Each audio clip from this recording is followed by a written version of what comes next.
Hey guys, and welcome back to the totally normal Gran Turismo 5 playthrough. If you haven't watched the previous episodes, I recommend doing so, cause they're gonna provide a lot of context on where we are now. Anyways, I welcome you back to the world of Gran Turismo 5. Now, I don't really have anything that I can bore you with, so let's just get straight to the chase. Anyways, let's go beat the Lupo Cup using the Lupo Cup car which I've won last episode.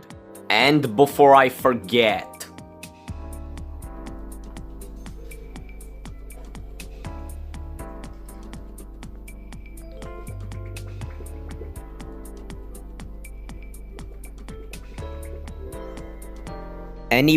let's go race Lupo Cup cars. The first and the only race is at the Nordschleife. So let's see how I do. So the first sets of corners came around and I managed to overtake this yellow Lupo. And then I overtook the yellow GTI on this section. This braking zone came around and I managed to catch up to the black Lupo and overtake it. And then I overtook the red GTI on this section using the cornering strategy. And then I managed to outbrake the blue Lupo with no problem. And then I went for it on the next straight and I overtook the green GTI. Overall, this race was really easy. Since the AI were so slow, I managed to build a 45-second lead and I had no problem with taking home the victory. And earning a whopping 20,000 credits. And yeah, that's Lupo Cup. Anyways, let's see what we get as a prize car for winning this event. A Lupo road car? Well, this prize car is redundant. Back into the dealership you go. You get the deal.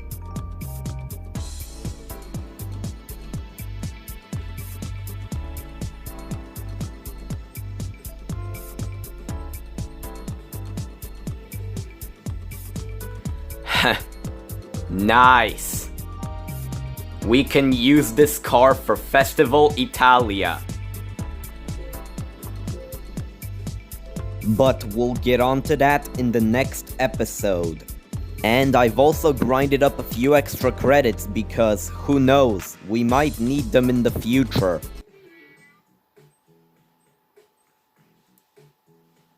What?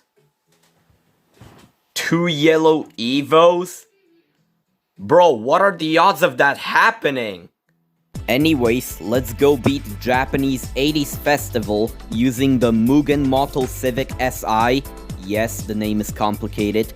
Which I won in episode 4. The first race is at Autumn Ring. So let's see how I do. Now, I knew this race would be really easy, so I decided to give the AI a 45-second head start. But given how much experience I have with driving cars like this, like for example the MMR Cup car which I use in the background, it should be a pretty easy task. After the 45 seconds was up, I was off, like a Bugatti. This sharp corner came around and I managed to clear it with not too much difficulty. These sets of corners came around and I tried some clean racing to try to gain back some time. This turn came around and it went smoothly. This braking zone came around and I managed to clear it with ease. A sharp turn was coming up, so I let go off the gas pedal and cleared it with not too much difficulty. I used the same strategy on the spiral and cleared it with no problem. A tricky corner was coming up and I managed to clear it using some... Nah, just kidding, I don't feel like blasting your ears today. A braking zone was coming up, so I braked and I successfully did this corner. And then I did this final turn and reached the end of the lap. After doing all of that again, I finally caught up to the AI. And then I managed to catch up to the S13 Silvia and overtake it. along with the Mazda RX-7 next to it. And then I overtook the Mazda Roadster and the Toyota Celica. After that, I managed to overtake the R31 Skyline and the Honda Ballad. This braking zone came around and I managed to beat the R30 Skyline, along with the Toyota Celica next to it.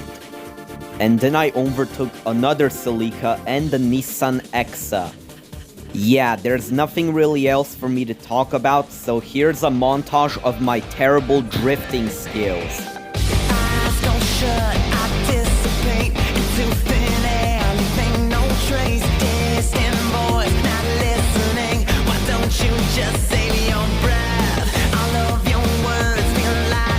Insert explosion here.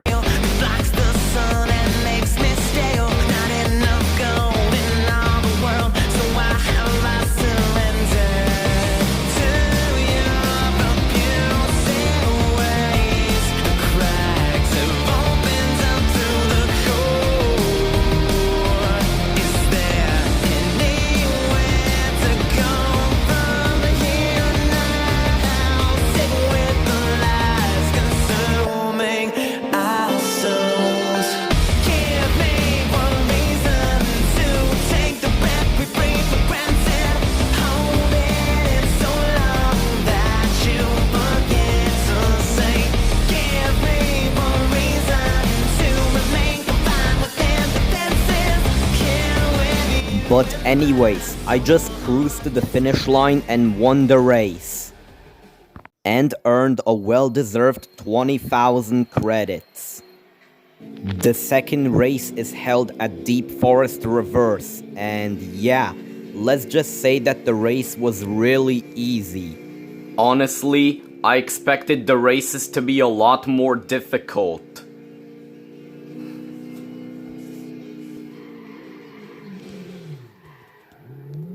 The race was so easy, in fact, that the biggest challenge was not falling asleep. And also, I earned 20,000 credits and reached level... Honestly, I wasn't expecting to reach level 15 so soon. I can now take part in the Expert Series. And yeah, that's Japanese 80s Festival. Anyways, let's see what I get as a prize car for winning this event.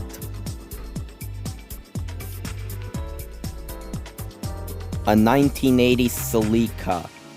Another redundant prize car. And I've already done a FR challenge, so...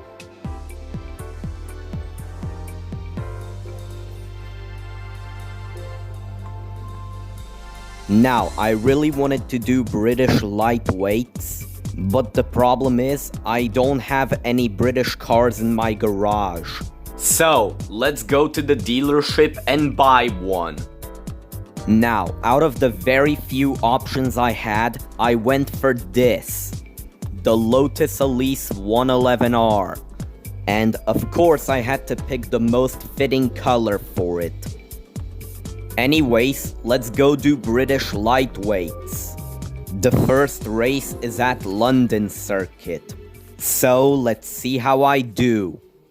Now, the cars in this event have very specific names, so I reckon you get used to that. Anyways, the first corner came around and I managed to beat the Europa Special. The twisty section came around and I managed to overtake the Triumph Spitfire. This section of the track came around and I managed to catch up to the Elise 111R and overtake it. And then I managed to overtake the V8S. This 90-degree corner came around and I managed to overtake the Elise Sport 190. The final corner came around and I managed to overtake the MGF. Overall, this race was really easy. Insert explosion here. Now, this race was easy, but the same cannot be said about the second race, which was held at the Top Gear test track. A braking zone came around and I managed to overtake the Elise 111S and the Elan. This section of the track came around and I managed to overtake the MGTF 160. And then I overtook the Griffith 500. And then it took me a bit of time to catch up to the other two Lotus Elises. And when I tried to overtake one of them, this happened. Ah, what the f***? And then it took me a while to catch up to the 96 Elise. But once I did, it was very easy to overtake it. Now everything was going great until we got to the speed section.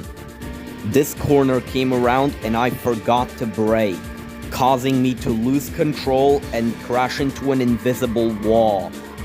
Insert explosion here. The 96 Elise took this opportunity to overtake me.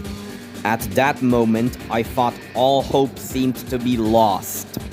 But then I overtook the second gen Elise 10 seconds later. And if it wasn't clear already, it took me a long while to catch up to the 96 Elise. This braking zone came around and I managed to outbrake the 96 Elise and gained back my lead. I learned my mistake from the previous lap and remembered to brake on this section. And then I just cruised to the finish line and won the race, with the 96 Elise right behind me, and earned a well-deserved 24,000 credits. And yeah, that's British lightweights. After all of that struggling, let's see what I get as a prize car for winning this event. A Triumph Spitfire. Another useless prize car. Never mind, it just gave me a freaking trophy. And that's about it for today's episode. If you enjoyed, like the video. And maybe even consider subscribing. I would really appreciate it. Thanks for watching and I'll see you in episode 7.